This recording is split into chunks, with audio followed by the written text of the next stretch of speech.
Welcome to the People Chronicles. I'm Annarose.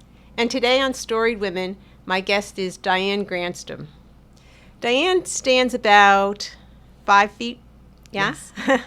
But I'm confident that after you hear her story today, you are going to think, as do I, that she is probably one of the tallest, strongest women that you have ever met. Diane owns a company called Aromatherapy Plus. Just give me a little bit of insight into exactly what is Aromatherapy Plus. Okay, actually, this is our 20th year, which I'm really excited about. When I first started, I wanted to introduce aromatherapy to the community and make it affordable. And as time went on, I ended up being a primary provider of aromatherapy products to hospice companies, mostly for the dying patient. Okay, so these are kind of like essential oils. Is that what you mean? Yes, essential oils is the main the main product of aromatherapy. It's not about synthetic perfumes or candles or incense. It's about something that is steam distilled from specific parts of plants and flowers, and they're called essential oils. Oh, okay. I just learned something. Okay. All right. Now, Diane, as I told you before, the question that we ask everyone who comes on People Chronicles and on Storied Women is, what is it that you want the watchers or the listeners to take away from our chat today? The main thing I would like people to receive from me is that don't listen to naysayers. Don't listen to the word no, and never give up. Oh, okay. I like that. So especially for a woman, because a woman is always on a mission.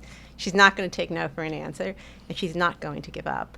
And I think that, I know your story, and I want everyone to hear your story, that you are definitely that woman on that mission. So a little bit of Diane maybe 25 years ago or 30 years ago. Tell me, what is your background? I worked in intensive care for 17 years at St. Joe's. So I was an intensive care nurse, and during that time I was very fortunate. I loved my job. I mean, every day I loved being an intensive care nurse. And I was fortunate to have many articles published on certain topics that intrigued me or I thought needed to be written about, primarily right to die issues. It was always something that was, you'd spend the last few minutes with someone of their last minutes of life, and I thought we should have been able to make them better in intensive care. And so I had articles written about patients' rights. I was fortunate enough to be featured with Gus Yatrin in Hospitals Magazine. I was very fortunate to be nominated for some awards by different peers, and one was from the Society of Critical Care Medicine. It's an international organization, and I was the first recipient for the Norma Shoemaker Award, which was for excellence in critical care nursing. Now, I work with lots and lots of excellent nurses. I was fortunate that I was nominated, and we won a trip to New York, and everything was paid for, and it was like so fun. I took my mother. She met Ben Casey. If anybody's old enough to know, I forgot who the star is. I know, because Ben Gazzara. Yeah. Because I was a Ben Gazzara versus a Dr. Kildare. Oh, okay. Well, my mother was thrilled, and so and then I got an award called the Special Contributor Award from the American Association of Critical Care Nurses.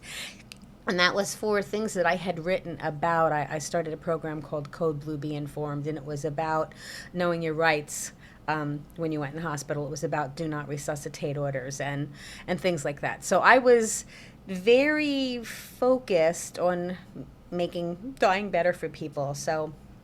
And so definitely humanizing that patient's environment in the healthcare system. Yes, open visiting. I mean, when I first started working, we had extremely strict visiting hours. And I remember one Father's Day, our mayor then wanted to, his dad was in, and he asked if he could bring his 2 children in. Well, you weren't allowed to, and his wife was a volunteer at our hospital, and I'm like, it's Father's Day. I asked all my peers, I said, not because he's the mayor, but because this is his father. So, some people didn't like visitors in that much. And Yeah. so anyway, the whole family was in, and eventually he died not long after that. That was the last time the whole family was together. So it's those kind of things. Now they have since changed, thank God, in the past 20 years. But it was things like that all involved in making it better. Yeah. We don't have enough control over our own lives. So when we're really sick, can't we have a little bit of control? And so that was that. Yeah, I can definitely relate to that. When my dad died in the late 1950s, Oh, wow. and I remember I remember being snuck into the hospital to see him right before he passed away. I had no idea he was going to pass away, but I remember being tiptoeing up through the stairs and my mother sneaking us in. So, because children weren't allowed in. Mm-hmm. So I do remember that. All right. Now, speaking of children, and now I know that you have 2 children? Yes. Yes, you have Eric and Joseph. Okay, and they are how old? Joseph is 32 and Eric is 35. Well, Joseph will be 32 in September. Eric's 35. Okay, and you have grandchildren? Yes, I have one adorable grandchildren named Gage. He just turned 4. Congratulations. And they all live with us. Okay, so you have, they all live in the one house. Wow, Mm-hmm. Okay. There you go. Okay, that's a story for another day. Yeah.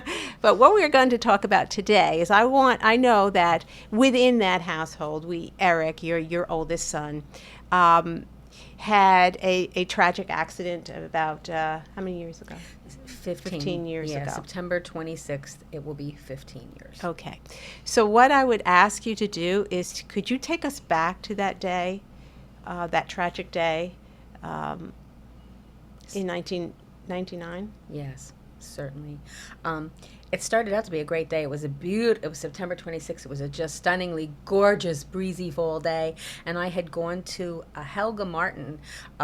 She's a local healer, and she had a holistic health fair outside at her house. So I had gone with my then boyfriend, and we did everything. We had the homemade soup, and there were different Reiki practitioners and whatever there. And there was also a tarot reader, and I usually don't go to tarot readers because one time I did, and they told me some bad stuff, and I tried to avoid it, and it all happened anyway. And I was like, okay, I'm not doing this again. But I was really friends with one there, and I said, okay, I'll take 5 cards. There was nobody going over to him. And if I do, I usually say I want to know about the present. Is it, like today? So anyway, he looks through the cards, and he goes, He looks over at my boyfriend, and he says, well, I see him being with you and supporting you in the next year and a half. And I'm starting to get nervous. And he says, I keep hearing everyone saying you're going to be so strong. Oh, you're so strong. You're so strong. And I'm like, oh, crap. I like that I'm strong, and I want to be strong, but I don't want to have to be strong. So anyway, that was 4:30. 4:30 in the afternoon? Yeah. 5:45, my son Joe, who was then 17, and like this extremely mature voice says, I'm sorry, I'm also a crybaby. Okay. He says, Mom, something really bad has happened. Eric's been in a bad car accident, and you need to call this number. So I called the number, and it was the father of Eric's then girlfriend of 12 days. They'd been friends for 3 years. I always used to say, when are you going to make him your boyfriend? I'd say to her. But anyway, so they were boyfriend and girlfriend of 12 days. And he was so I called her father, and he said, Eric's being medevac to a trauma center. It's a really bad accident. It was near our house. I heard the crash. He said, the person. her father said, I heard the crash. And so his wife was going with, it was his girlfriend and Eric in the car. She was driving, and so her mom was going to the hospital with her, and her dad was going to take me to the trauma center, which was like 45 minutes away through really windy roads. But anyway, I called the trauma center, and actually, I was with my boyfriend, and when I got off the phone, I said, we have to go home right away. Eric's been in an accident. And all the way in the car, it was only a 5-minute drive, and I just prayed out loud, please, God, let him live till he at least gets to the hospital. But anyway, and he did. He lived till he got to the hospital. And okay, so you arrive at the hospital, and Eric is alive. The Yes. girlfriend is fine. We know that she was just in shock. She Okay. wasn't injured, So and they're she wasn't X-raying injured, her. but and we s- know that Eric has been quite injured. Yes. And what type of injuries did Eric have? Well, he had a traumatic brain injury, and most of the injuries were to his head and face. And so, like, when I called the hospital before Jackie's dad and I actually drove down, she asked me for identifying marks, and I said, well, he has big brown beautiful eyes and long brown eyelashes, and there's dead silence. And I said, oh my God, isn't he recognizable? And she said, well, think of something else. And I'm like, well, he has a hairy butt, he's not circumcised. Like, who would think that those would be the identifying features you'd have to tell somebody about your child? Sure.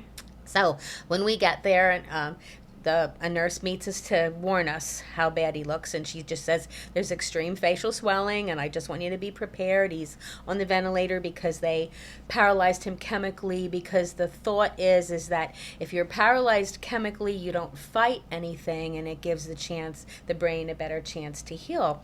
So when I walk in there, I start to faint, and I fall backwards, and Jackie's dad catches me, and I fainted twice in nursing school, very early nursing school. One time when I went into a dialysis unit, and it was the old-fashioned ones, and all the blood went around this great big tub. The tubs were like this big, and you saw all the blood there, and I just thought to myself, oh my goodness, all the blood from that person's body is in that tub? I fainted. But you were very young at the time. Yeah, I was younger, yeah. So, and this was, completely different. But yeah. Eric wasn't recognizable. And if you could take the largest purple plum you ever saw in your life and put it on your eye, and then how the chicken neck skin on chickens when they're running around, it kind of wiggles down there, and you put that at the bottom of your eye, that is what Eric's eyes looked like. And the right was much worse than the left, and his was no part of his face that looked together. Looked like your son. And yeah. So then he stayed in the hospital for how long? 54 days. 54 days. And so at the end of the 54 days, then what happens? Well, if I could just tell a little bit about the 54 days, just quickly, is that every day everyone thought he wouldn't make it. Everybody kept telling me, oh, he'll be a vegetable. They did this thing with a social worker called reality orientation, and she said, I need to tell you your son's never coming back to you. He's probably going to be blind. He may not know you. He may not even live, And this was like 2 days after the accident, and I just said, I don't want this discussion. I'm not interested in your version of reality. And finally I did get angry, and I said, only God knows what's going to happen to my son, and I'm not listening to anyone that has anything other to say. That if it's not positive, I don't want to hear it. So tell me a little bit about that, because is that when you created the zone? Yes. Okay, tell I them called about my the sister. zone. She was pretty computer savvy, and I said, I want you to make me a banner that says Optimist Zone. Positive thoughts and words only. Miracles come to those who believe. So she made it, and that was in the center, Optimist Zone, and then she had a lot of different versions of smiley suns all around those words. And fortunately, the unit let me put it up above his bed. In fact, one of the orderlies helped me put it up there. And not, in those days, not everybody would have even let you put up a banner above the bed. They would have said infection control or something. But anyhow, so anytime anybody said the slightest thing, I would point to that banner, and give them a dirty look. If you want to say something negative, get away from this bedside.